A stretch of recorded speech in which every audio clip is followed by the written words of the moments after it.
Hey guys, this will be video 10 for the how to design build a 50s era replica Explorer. And I got a ton of ground to cover, but I'm actually just going to keep it really general because there's just way too much engineering to talk about. So I think it'll be easily understood as I'm going through the project as to how I did what I did and all that jazz. Um, I did elect to go ahead and take the headstock. I went ahead and did a little fillet right here out of curiosity to see how the end grain looks, and I got to tell you, it's amazing. It's really beautiful. So uh, there's a strong possibility I'll be able to leave the end grain exposed, but if not, I was going to have to, come in and cut off a half-inch wide strip anyway. So the good thing about that little joint right there, every bit of that is up under the tuners. So every bit of it is concealed anyway. And what's really amazing, even that little joint right there, that's exactly what I mean, exactly where the B, I think it's yeah, that'd be the B tuner. The B tuner will drill out every bit of that right there. So it wouldn't matter if it didn't because it's behind the tuner housing. So, and I elected to leave this a 1/16 of an inch bigger for right now. It's still not finished, but it's very, very close because I wanted to see what was going on with the coloring and all that jazz, as we've already covered that in the last video. Um, but I elected to do just this is a very rough round over. This is nowhere near finished. It just got routed, and you can still see how there's a flat right there, and then the flat almost disappears. There's just about a 16th, no, it's not even a 16th of an inch. It's about a 32nd of an inch flat right there because I had already hit my target taper on my neck at 1 11/16. So I've got this jig designed so that I can run my router right up to the threshold. And then that's exactly what you're going to see if you're routing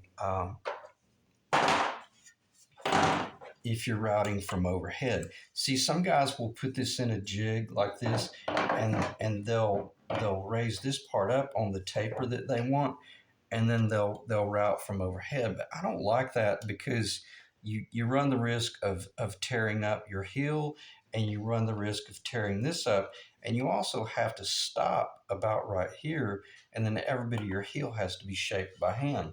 Whereas with my approach and my jig, I'm able to and I freehand this. It works really well because I can feel the whole operation, and this thing is so well balanced, even running it at about 17,000 RPMs. It's a real smooth cut. Takes me about an hour and a half to do that because I just really ease my way down. I already kind of have a feel of where it's going to finish out, but that's what you can expect to see when you get here. See, if you tried to go too far, you run the risk of cutting into this too much because you really want to come in here later on and shape all this. I don't want to do that right now because I had a ton of fit work to do down here. So I just wanted to leave it really rough, which I did. And also I had to finish the body because I got thinking, I thought, oh man, I can't really do anything else up here until I finish the body, get it glued together, machined, so that I can then start fitting my neck. Okay. And now, and the cool thing is that's about 95% fit right there. So we'll talk about that in a little while. But that's what I meant in the last video. Know when to pause and not get overzealous about, making that really beautiful because if I drop that or if it gets bumped or nicked or dinged, it's not going to hurt it. It's not going to hurt it at all as I'm over here doing really rough machine work. If I hit my lamp over there, not being melodramatic, but I don't have to worry about dinging these corners because these corners are going to get machined off. Not much. They're pretty close, and I need to be careful banging on that with a with a metal object because I am fairly close. I'm within about a 16th of an inch.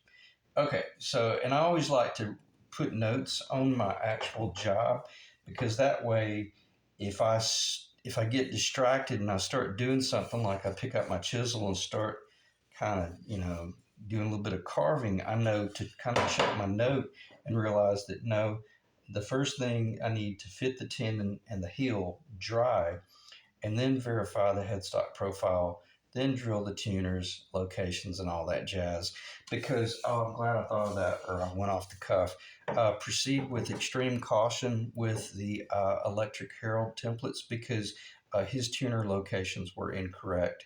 He had them way too close to the edge, and the tuners were sticking up like Mickey Mouse ears. He was a good, I want to say 3/32 of an inch too high. So be careful. Again, like I said, when you're working with online information or anything like that, like a design, a pattern, or any of that jazz, just know to really be very very careful and very cautious. So, and he was off, but nonetheless, he did a phenomenal job on the design work. So the wood is beautiful. It's extremely light. It's light as a feather. And the cool thing is, this wood is figured. It has a lot of heavy figure. And typically when you have a very heavily figured wood, it's real dense and it's really heavy.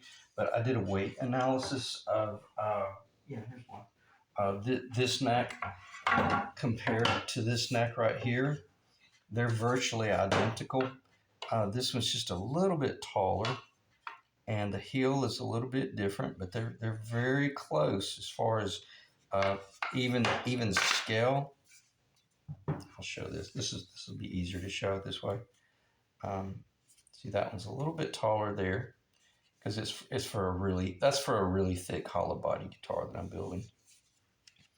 But once you look at the locations up here, you see that it's very very similar. And I say that to say this: we're going to do some weight analysis in a little while, and that'll give you an idea of what you can expect to achieve if you build this guitar out of Honduran mahogany versus the Korina, which is called Limba.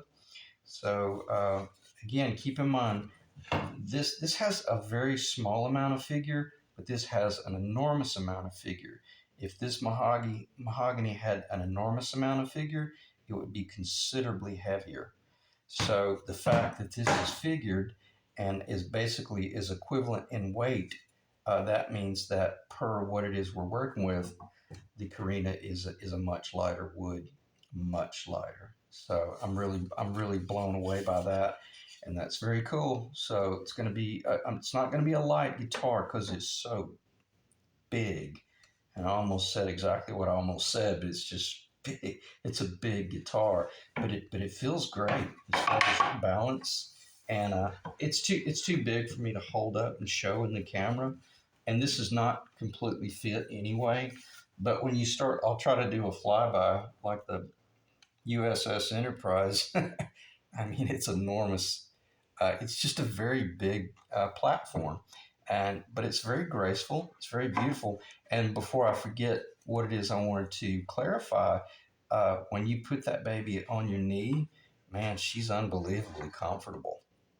I mean, it's again, it's not a light guitar, but it's not heavy either. And the cool thing about it is so beautifully balanced that it's just it feels great. It feels really really good. So I'm very happy with that. So let me stop daydreaming and get back on point. We'll talk about the body in fairly extensive detail in a little while, because I have not talked about the body at all, but I just want to really make certain that I talk enough about the neck that I clarify. Don't take this to a real beautiful finished state, or if you do, you better be prepared to have this wrapped with construction paper and maybe put a sock over it and tape it off so that if you do bump it. But then I don't like stuff like that, because then you run the risk of actually hanging on something, or you don't get to see the job as you're working on it. So all right, so what do I need to talk about?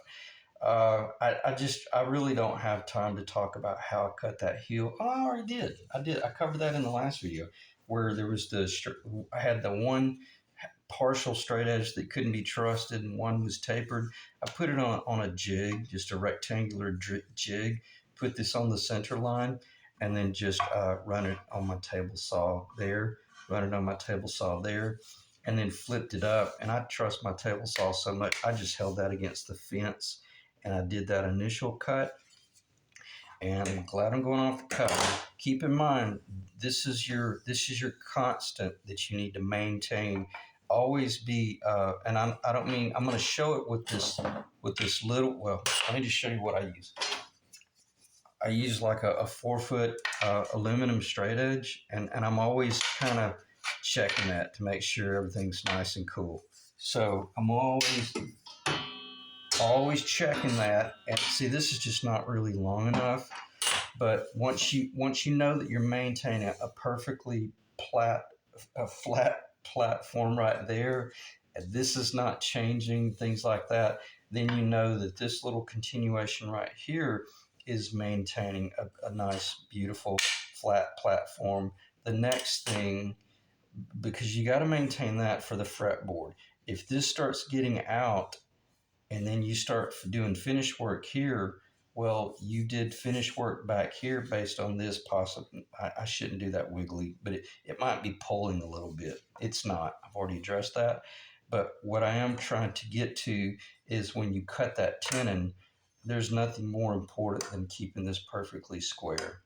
And I mean S for S. It's got to be true, true, true.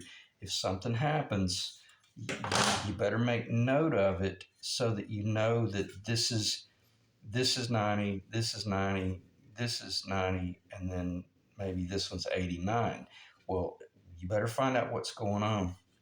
And if it's thinner over here than it is here, clean it up.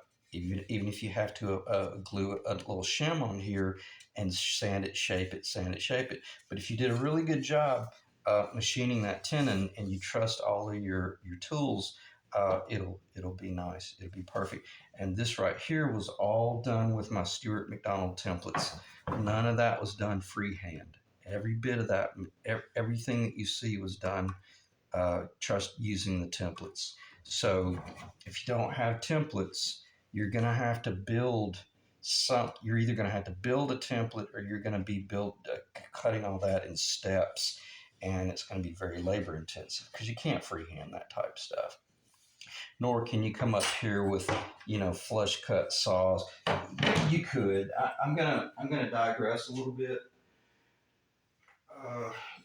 You could come in and do stuff like this right here, where you take your saw and you hold your saw and you cut that out almost like you're doing a hand cut dovetail.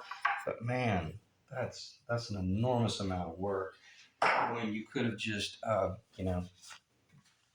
bought a set of templates from Stuart McDonald or either made your own templates out of acrylic or something like that. So let me check time. So I try to get back on, so I can get back on point here and make certain that I talked about the neck enough. The reason I've got tape on that is I'm within about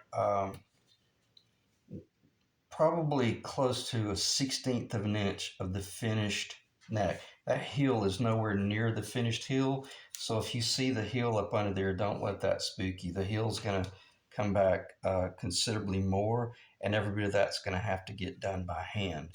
But I had to leave it fat in order to do all the machine work per the Les Paul 3-inch diameter right there. Okay. But so I put all that tape up there to protect it because I do not want to ding that corner or run the risk of a little piece getting chipped out and then I lose it and I can't find it because this is all visible. And keep in mind, once this goes together, it's not there yet, but I'm fairly close. But once this all goes together, everything's going to get machined off by hand. None of that is done with machinery. I will use the oscillating sander to cut that into that line, but nonetheless, every bit of this will be fit by hand, and just like you would fit a jazz guitar, like a dovetail. So protect that and watch it like a hawk, because if you screw that up, you'll be having to do tint work with your nitrocellulose lacquer, and this is not a very forgiving color when you're working with a real light blonde like this. You just really don't have any room for error. So got to be mistake free. So let's do some weight analysis, and then we'll talk about body construction. I don't think there's anything else to talk about with the neck. Cool thing is, it feels good. It's nice, and it's really cool because it's actually lighter than a Les Paul, but it is heavier than a Strat, heavier than a Tele. I think the whole guitar, probably after it's said and done, is probably going to be slightly just under 9 pounds. Probably be about 8.5 pounds to 9 pounds, and I'm going to stop because I'm making assumptions right there. that see, I haven't even cut out the channel. I mean the cavity for the potentiometers, but it's not a Les Paul cavity, which is pretty enormous. It's kind of like a Telecaster, the little 3. Well, I should be showing it over here. It'll be cut from the back. You guys already know that stuff. It'll be cut from the back, and then I'll leave as much wood as I can. But if that's a good, this is a good place to have a little bit of body conversation. Then we'll do some weight analysis in a second, because I don't want to forget this. We're doing weight analysis because we're at a point now we can engineer the body before we get too far into the job. Even so much so, if I wanted to, if I was really splitting hairs, I could take that pickup cavity a little bit deeper right there if I wanted to. That one's at its threshold. You can't go any further on that because it has the long legs. Of course, it gets the tenon. The tenon will get. A lot of people have asked me about this. How do you address the tenons?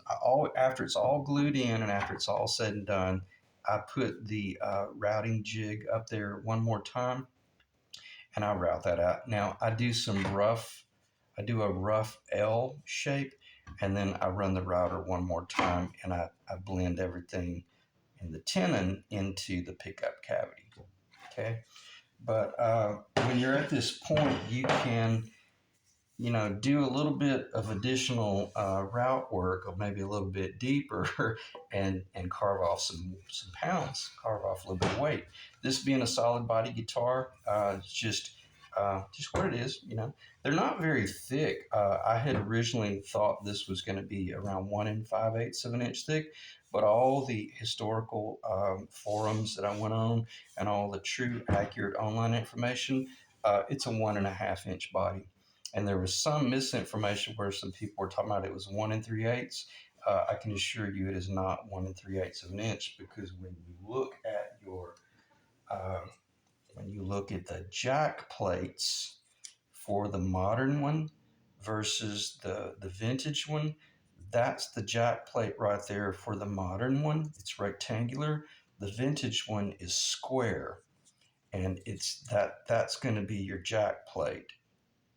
And by the time you get the 1/8 inch round over on the top and on the back, you'll see that jack plate is clearly letting you know, this is a 1.5 inch body. If it had been 1 5/8 of an inch thick, there would have been a considerable, I'm going to exaggerate, it would have been, just don't look at the bottom, but just look at the top. It would have looked like that right there. Now, keep in mind, this is going to get rounded over, but it would have had a really large area right there and here as well. So anyway, those are ways you can verify that. Oh yeah, that 1/4 inch output jack. Once you scale things, you know that you're on target. And I'm sitting here holding it with one hand, and she feels good. She feels really good. Okay, so now let's do some weight analysis. Let me check the time again. 19 minutes. Let me just keep going.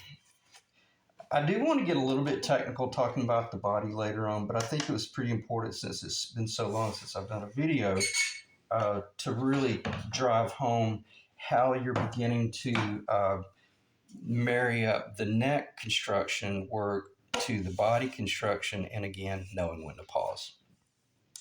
Okay, let me check, see if that's in the camera. It should be fairly good right there.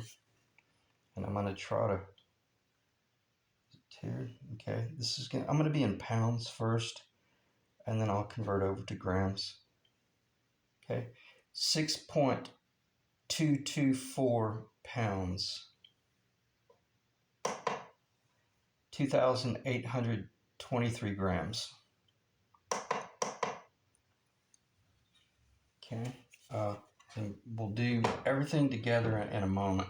But right now, I just want to keep in mind that you'd be surprised how much that weighs. There's a lot of weight right there, and there's a lot of weight right there. Well, a little bit. And the fact that this is about a 1/16 of an inch bigger all the way around, this is going to be lighter. That's pretty much the guitar. That'll get shaved off a little bit. But let's look at how much it weighs. Okay, 1.198 pounds, 543 grams. Okay, so 1.2 pounds basically. And basically, here's the same neck, but obviously with a finished, very, very much close to finished, area.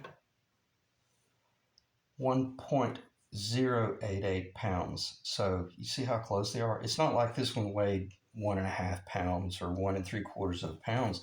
And when I'm sitting here holding the two of them, I can feel the weight. I can feel that this one's heavier. But again, by the time I do this carving here and then really get all of this sanded down, now that's pretty much the finished thickness here and here. I've already covered that. So it's not like it's going to get super thin in that area right there.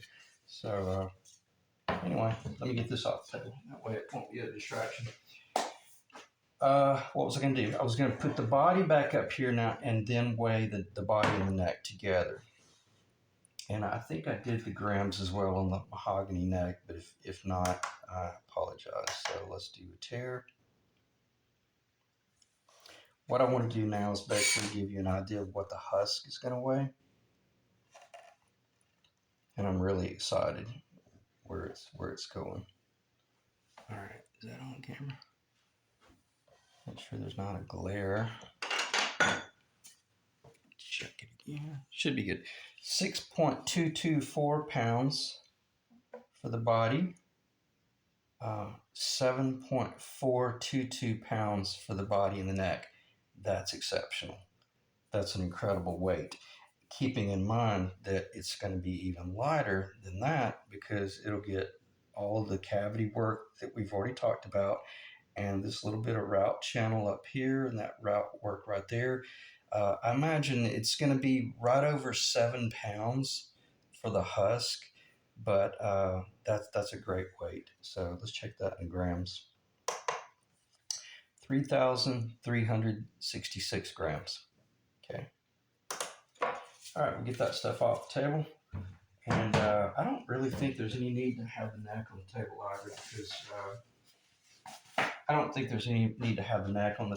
either because I'm just going to talk about body construction right now and how you get here, or how I got here. Well, one thing I do need to talk about first is all these parts. Check the time again. 23 minutes. We should be fairly good on the time. I think it's really wise if you go ahead and buy as many of the parts, the actual parts for the guitar, because as you're building it, and if you got a question about the distance from here to here, and even with you can go ahead and adjust the nut up exactly where you want it, and then you can come in and start using your tools along with the pick guard. Where I'm going with this, I'm gonna have to make my own pick guard. So I've got to engineer that pick guard around these thicknesses here, these widths and these distances and all that jazz. If I didn't have these parts, I might be guessing at it or using one that's metric, and I don't want that because this is a Gibson USA. So I've got that, and then I've got my Switchcraft three-way gold. I've got my 3 potentiometers.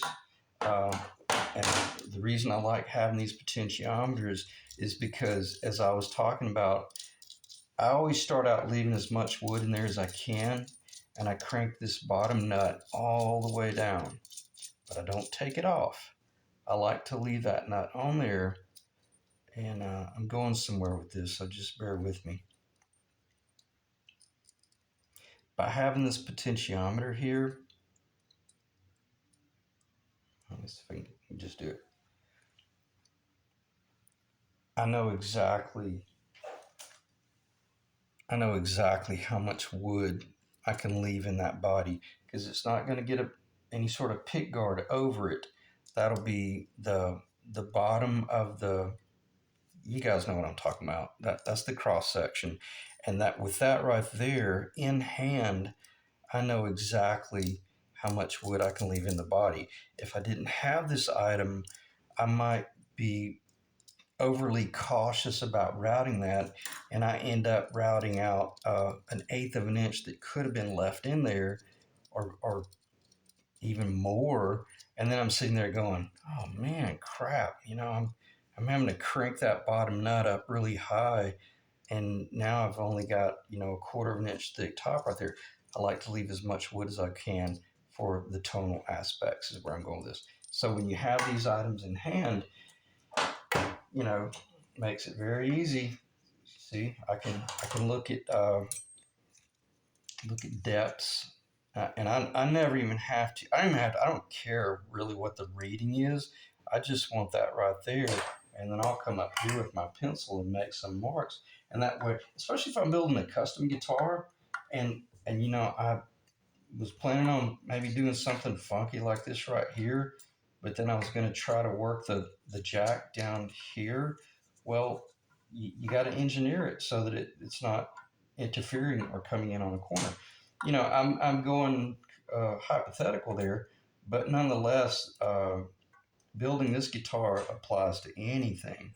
Okay, so it's really cool coming together very very quickly. Now, that machining was extremely slow. I've been working on that all day long, a good 11 and a half hours, just really taking my time with that. That's not a fast operation at all. One thing that is incredibly important when you are laying out um, these locations right here, I'm just going to give you the number. Just go 82 millimeter, 82 millimeter. And I don't know what the imperial is. It doesn't really matter.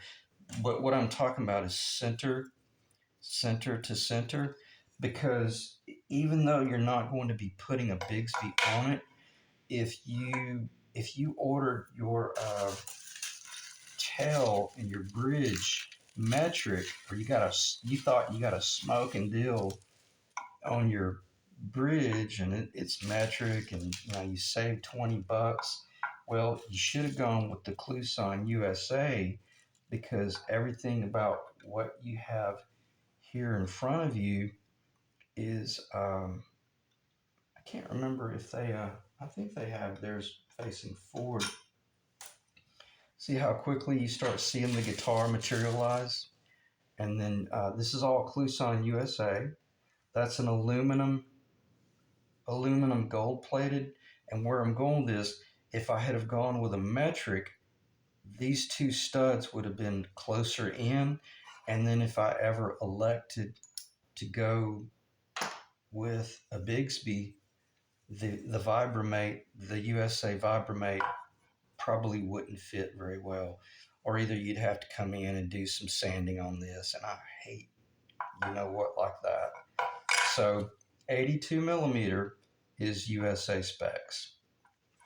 Let me see what the Imperial is, because a lot of guys, even though I very rarely use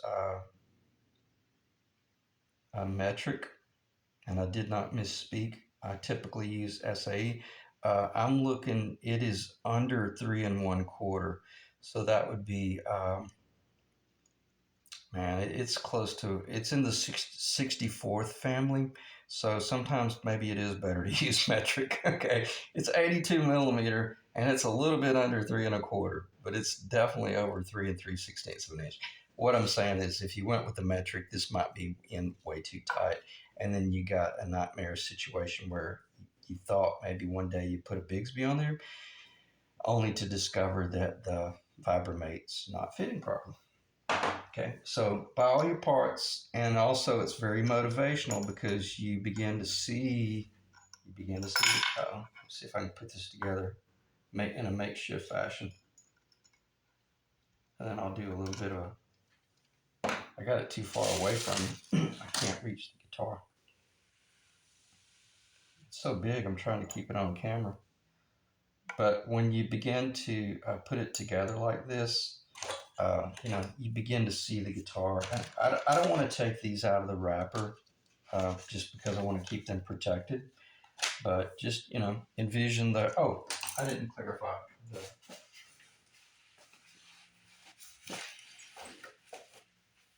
I did mention that I'm going to have to cut my own pick guard, but the original 50s pick guard would be white with a black middle and then white on the back, and in other words, three ply.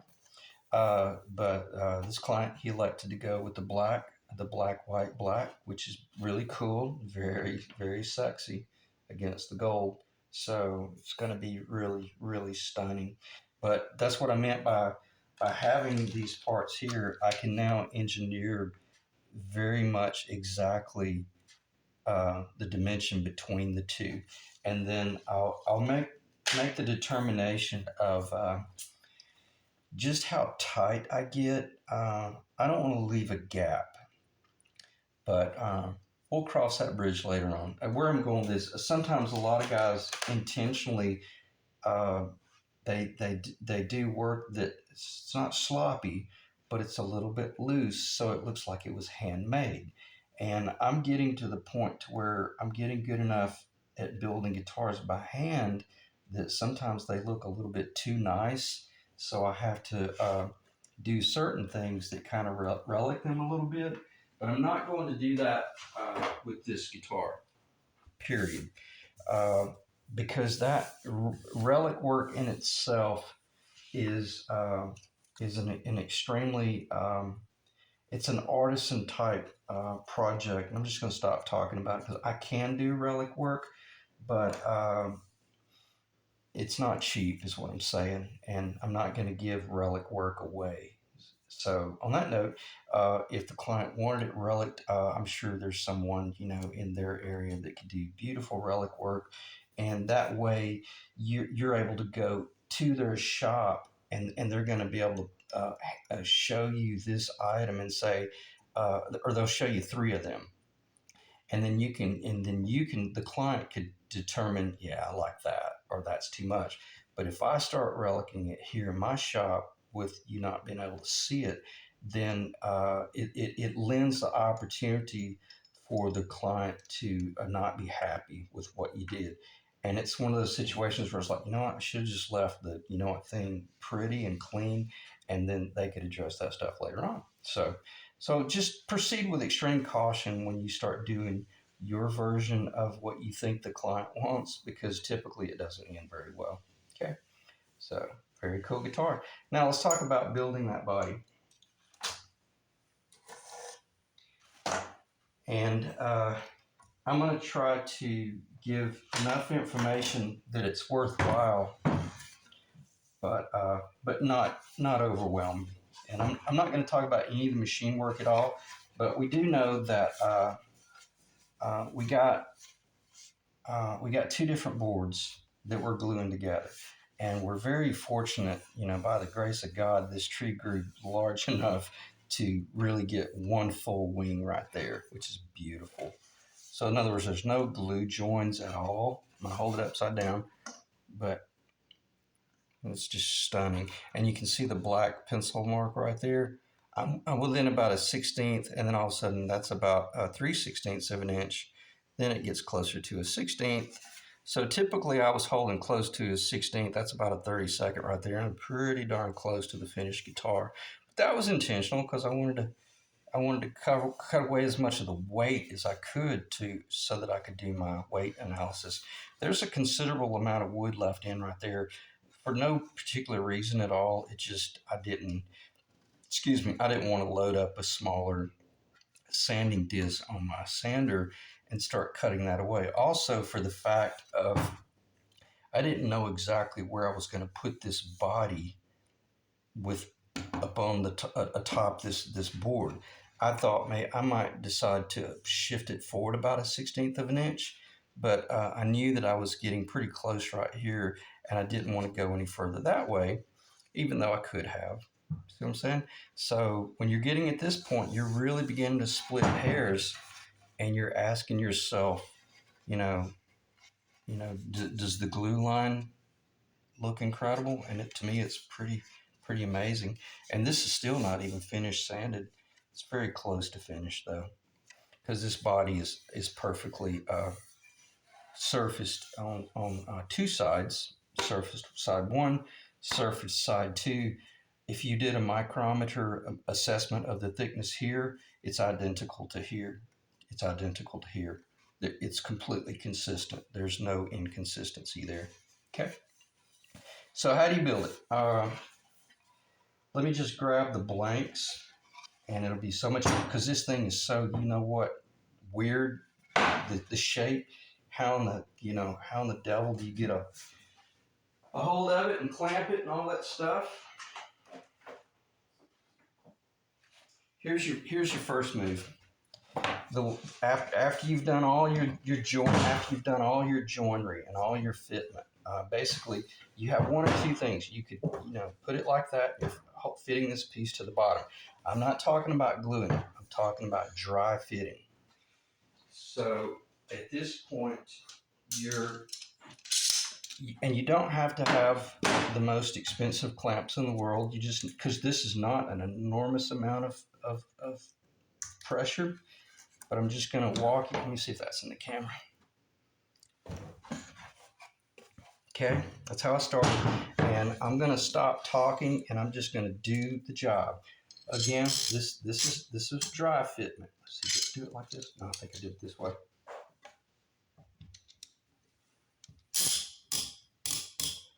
But once,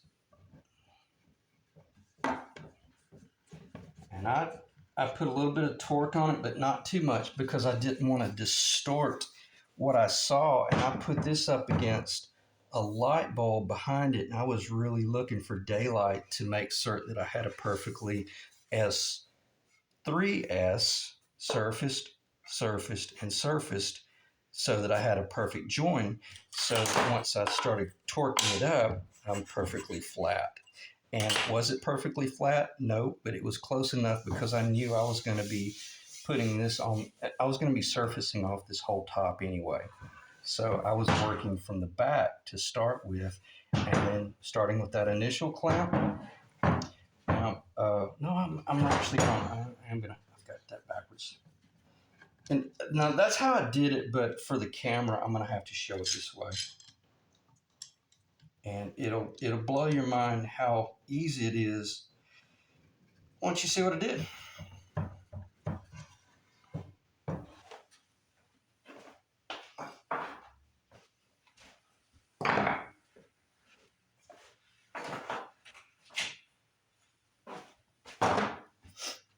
Okay, base side forward, base wing rear, base mid. This is all old antique pine, just real clean.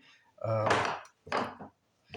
other words, you got to turn it back into a square and flat clamping surface.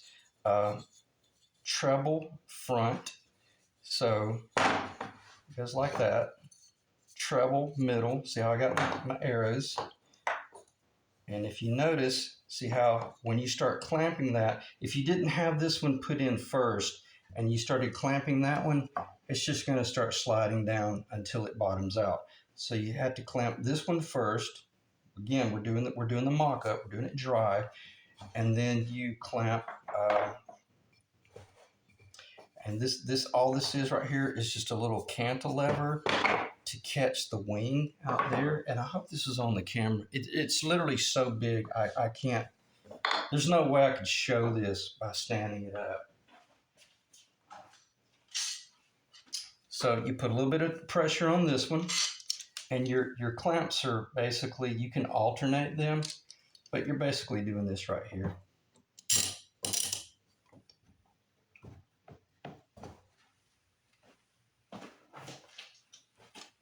Okay, and before you start going crazy up there, go ahead and do this one.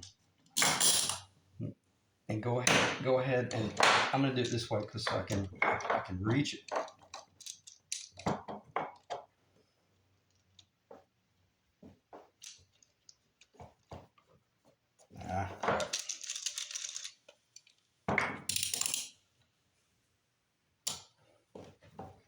Again, these are just little discount clamps from a store called Harbor Freight. And if as long as you did a really phenomenal job with your joinery,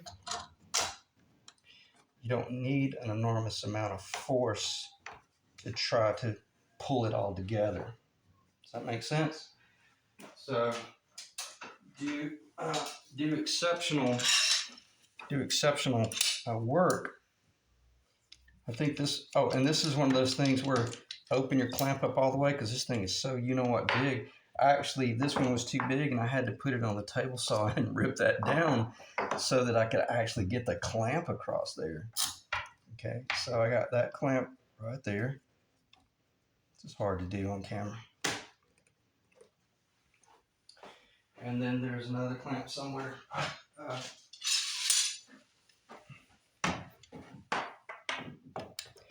I didn't do a lot of pressure out here, but I did some in order to make certain that I closed up that end. Be surprised if you left that area unclamped. It probably should, but it might not close up. You might get it so compressed that you're well, I've got the other clamp on my table in there, so you would have another short clamp up here. I'll use this. That way I can stand this thing up and show you.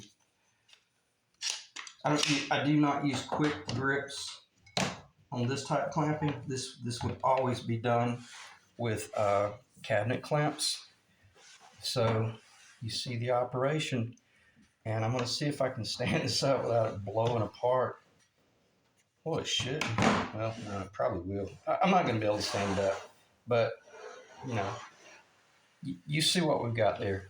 And you also see how by doing the center first, and the fact that this thing is kind of like a flying V down here and a flying V up there, when you start torquing this, all of these little blocks, they want to slide in. And it's awesome because they don't slide off the guitar, or they don't slide way out into left field. And it worked extremely well. Let me check the time. All right, 43 minutes. So nothing else to talk about. I'll try to just get this off. Let me just get this off very quickly.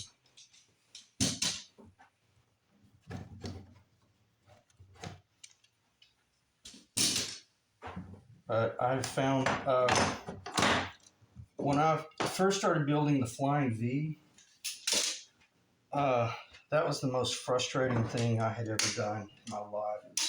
Because you couldn't get a grip on it. The Flying V, everything slid off, you know, and there's no sense in talking about it because you see my point with these items right here, that you got to have some means by which you control the guitar. And you'd be surprised just by having that first one in there. And see, the reason I put the tape on there is because now that I'm getting ready to put it together, I've got glue on this bottom surface. I've got glue on the top surface. I've got this in a clamp on my other table. It can't move. And I'm sitting there sliding this top piece back and forth, back and forth as my body weight is pressing down on it. And this is taped in place. Taking my wet cloth, and I'm wiping across that and getting the excess glue off, verifying that if I want to flush out on the back versus the front, then that's what I'm doing. And that's exactly what it was. This was about a 32nd of an inch thicker up here than this was. Why? Because I knew I was going to be taking off close to 1/8 of an inch. But I did not want to lose any of that back. That was what I was working from.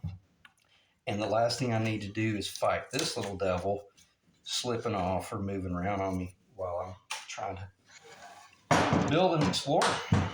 Okay, I hope that was a good video. A lot of information, a lot of yeah. I don't think there was any wasted energy there. So let me check the time. Probably just end the video here. Yeah, we're almost 46 minutes. So I'm just gonna stop talking and take the rest of the weekend off because I'm exhausted, and I probably won't do a video till next Tuesday or so. And will probably have the neck glued in by then because I've done enough videos showing how to glue a neck in. I won't be doing that in this video, but next week I will know where to send you in my video series to show you how to glue a neck in and all that jazz. I typically glue necks in with epoxy, but not this guitar. This one is fitting so extremely well that it will be glued in with Titebond. And it will guarantee that if there was ever any work that had to be done in the future, it'd be very easy for the future repair guy to do the work. So appreciate you guys checking in, and I'll see you in the next video.